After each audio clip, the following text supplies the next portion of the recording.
Hello students, आज हम पढ़ेंगे linear equation in one variable exercise 7.1 from Viva publication. Question number 1 is complete the table. Okay, so first question is x minus 5 is equal to 0 and the value is given to you x is equal to 0.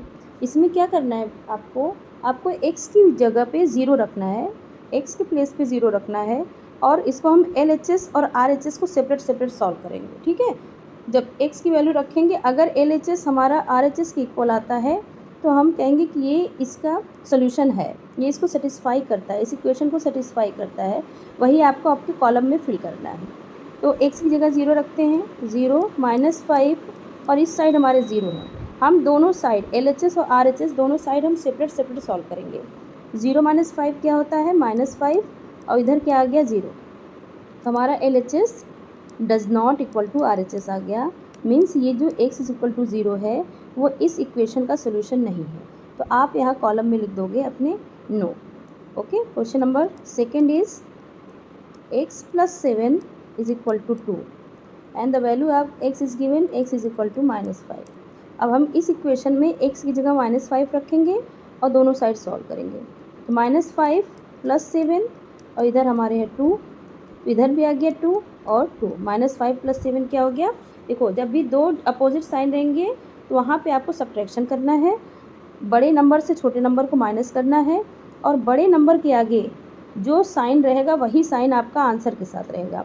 तो -5 + 7 है, तो 7 में से 5 को आपने minus किया, 2 आया. Sign की बात करेंगे तो 7 जो है हमारा बड़ा है, इसलिए हमारा आंसर पॉजिटिव आ जाएगा. ठीक है, क्योंकि इसके आगे पॉजिटिव साइन है. यहाँ पे हम लिख देंगे LHS is equal to RHS, मतलब ये इस इक्वेशन को सेटिस्फाई कर रहा है. तो आपका यहाँ पे आंसर आ जाएगा yes. Third is 3x - 24 is equal to 0 and the value of x is given x is equal to 6. अब एक 6 रखते हैं यहाँ पे. 3 × 6 -24 और इस साइड आपके RHS में है 0, ऑलरेडी दिया हुआ है. तो 3 × 6 = 18 -24 इज इक्वल टू 0. अब यहाँ पे देखिए, बड़ा नंबर आपका कौन सा है, 24. 18 के आगे प्लस साइन है और 24 के आगे माइनस साइन है, मतलब यहाँ हम सब्ट्रैक्ट करेंगे. तो 24 - 18 करेंगे तो 6.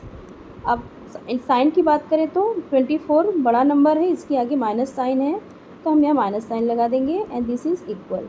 यहाँ पे हम लिखेंगे LHS does not equal to RHS.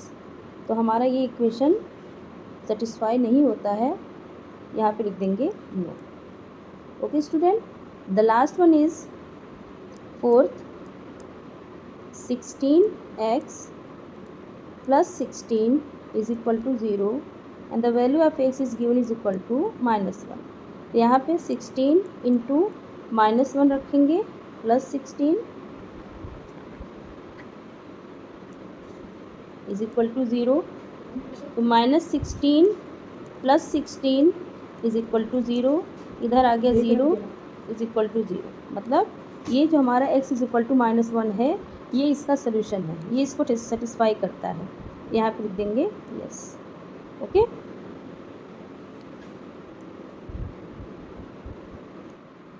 The next question is check whether the value given in the brackets is a solution of corresponding equation or not. Question number second A is x + 13 is equal to 6 and the given value of x is equal to -7. We will put the value and we will see whether LHS is equal to RHS or not. If LHS is equal to RHS, then we can say that x is equal to -7 is the solution of the equation. Okay, so let's put the value. X is equal to -7 + 13 is equal to 6. बेटा आपको यहाँ पे इधर का solve करके इधर नहीं लिखना, मैं बार बार बता रही हूँ आपको. इसको इसके नीचे सॉल्व करना है और RHS को RHS के नीचे सॉल्व करना है. तो -7 + 13, again you can see there are different sign minus and plus. तो क्या होगा यहाँ पे सब्ट्रैक्शन. तो 13 - 7 इज इक्वल टू 6 और यहाँ पे 13 बड़ा है तो उसके आगे प्लस साइन, तो आंसर हमारा प्लस साइन के साथ जाएगा, इज इक्वल टू 6. क्या देख रहे हैं हम, LHS is equal to RHS. So we can write here yes, x is equal to -7 is the solution of equation.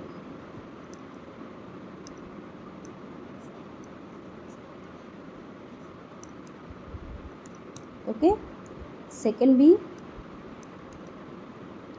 8x minus 4 is equal to 28, and the bracket given x is equal to 4. Now put the value of x.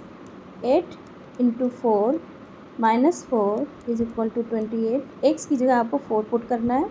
8 4 ज़ा 32 minus 4 is equal to 28. 32 minus 4 is equal to 28 is equal to 28. So LHS is equal to RHS. Again we can say that yes, it is solution of equation. X is equal to 4 is the solution of equation.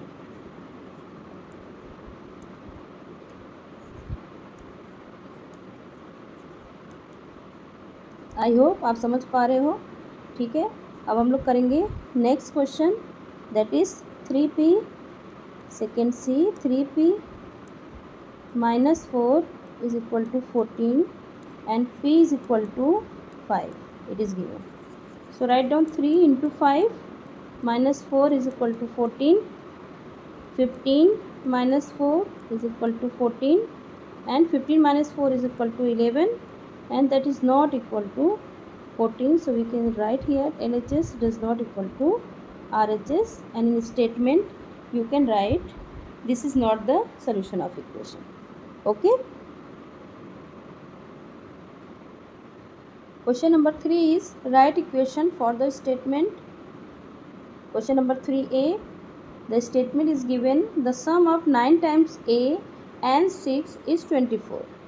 9 times ए मतलब a variable है, किसी भी variable का अगर times दिया है means उतनी बार उसको आपको मल्टीप्लाई करना है. 9 टाइम्स ए का मतलब होता है 9a सम मीन्स ऐड 6 करना है. ऐड आपको 9a plus 6 is equal to 24. जहाँ भी आपको इस हो, गेट्स दिया हो, रिसीव दिया हो, ओके, या इक्वल्स दिया हो, वहाँ पे आपको इक्वल का साइन लगा लेना है. Question number B is the number b divided by 7 gives 5, means b divided by 7 is equal to 5. Question number C, if 12 is taken away from 5 times y you get 40.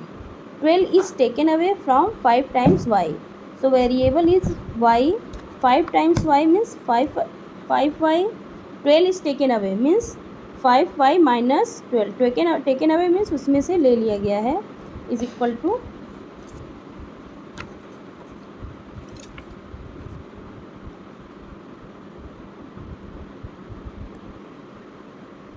40. D is Simran's father is 41 year old. He is 5 years older than 3 times Simran's age. Means जो father की as है वो 41 years old. ठीक है, वो depend करती है सिमरन की एज के 3 टाइम्स प्लस 5 पे. तो हमें पहले सिमरन की एज पता करना पड़ेगा, उसमें 5 ऐड करेंगे, उसके बाद हमें वो इक्वल कर देना है फादर्स एज.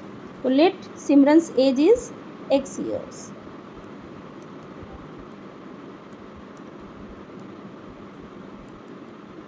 ठीक है, 3 times Simran's age means 3x. 5 years older, older मतलब क्या होता है ज़्यादा, बड़ा, प्लस 5 इसके इक्वल हो रहा है उसके फादर की एज के, इज इक्वल टू 41. ठीक है, ये हमारा इक्वेशन हो गया. Next one is in an isosceles triangle the base angles are equal, each of the base angle is double the vertex angle.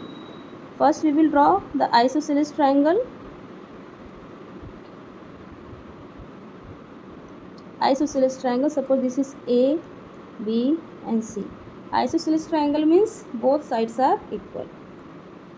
If two sides of any triangle are equal means their opposite angle will also be equal. और base angle means ये base angle हो गए, angle B and angle C, और angle ए हो गया आपका vertex angle. यहाँ पे दिया है base angles are equal and they are double the vertex angle. तो वर्टेक्स एंगल आपका ये हो गया, सपोज ये आपका x हो गया, ये बेस एंगल्स होगा 2x एंड 2x. ठीक है, क्योंकि ये इक्वल भी हैं और वर्टेक्स एंगल के डबल भी हैं. तो we already know the sum of all the 3 angles of triangle are equal to 180 degree. So we can write here x plus 2x plus 2x is equal to 180 degree. So 5x is equal to 180 degree. This is your equation. हमें अभी solve नहीं करना है, हमें सिर्फ equation लिखना है, angle की वैल्यू नहीं निकालनी है. The last one is the sum of two consecutive odd numbers. Odd numbers means suppose 1, 3, 5, 7 and so on. These are odd numbers, means 1 plus 2 is 3, 3 plus 2 is 5, 5 plus 2 is 7. So you can see there is difference of 2. पहला number अगर 1 है तो second क्या है आपका 3. 1 में आपने 2 add किया, ठीक है. तो सपोज करें अगर हम लेते हैं x, let the numbers are x, तो सेकंड नंबर क्या हो जाएगा हमारा एंड x प्लस 2. ठीक है, एक नंबर x है तो दूसरा क्या हो गया x प्लस 2. इनका सम करने पे कितना हो रहा है x plus 2 is equal to 44. ठीक है, 2x plus 2 is equal to 44. ये आपका इक्वेशन बन गया. ठीक है,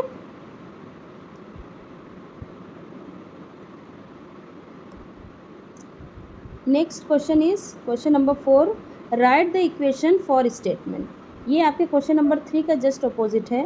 क्वेश्चन नंबर 3 में आपको स्टेटमेंट दिया था, इक्वेशन लिखना था. यहाँ पे इक्वेशन दिया है, स्टेटमेंट लिखना है. Question number A is x plus 7 is equal to 9. ठीक है, मीन्स क्या लिख सकते हैं इसको वर्ड में, x is added to 7 gives 9. ठीक, B 3p upon p plus 5 is equal to 16. यहाँ पे देखिए 3p है, मीन्स 3 टाइम्स p. यहाँ पे डिवाइडेड का साइन है, मीन्स अपॉन में अगर कोई चीज़ रहती है तो डिवाइडेड होती है. 3p डिवाइडेड बाय, यहाँ पे क्या है p प्लस 5, तो ये p और 5 का सम है. ठीक है, तो यहाँ लिखेंगे 3 times p divided by sum of p and 5, we get 16.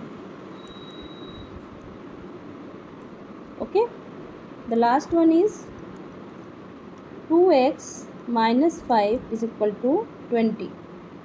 क्या है ये, 2 टाइम्स x. ठीक, या ट्वाइस x, इसको आप ट्वाइस भी बोल सकते हैं, ट्वाइस x. और ये क्या है -5, मतलब 5 क्या हो रहा है, सब्ट्रैक्ट हो रहा है कहाँ से, फ्रॉम ट्वाइस x. सो यहाँ पे हमेशा जब सब्ट्रैक्शन की बात होती है तो सब्ट्रैक्शन के बाद वाला जो नंबर होता है वो पहले लिखा जाता है. ठीक है, 5 इज सब्ट्रैक्टेड फ्रॉम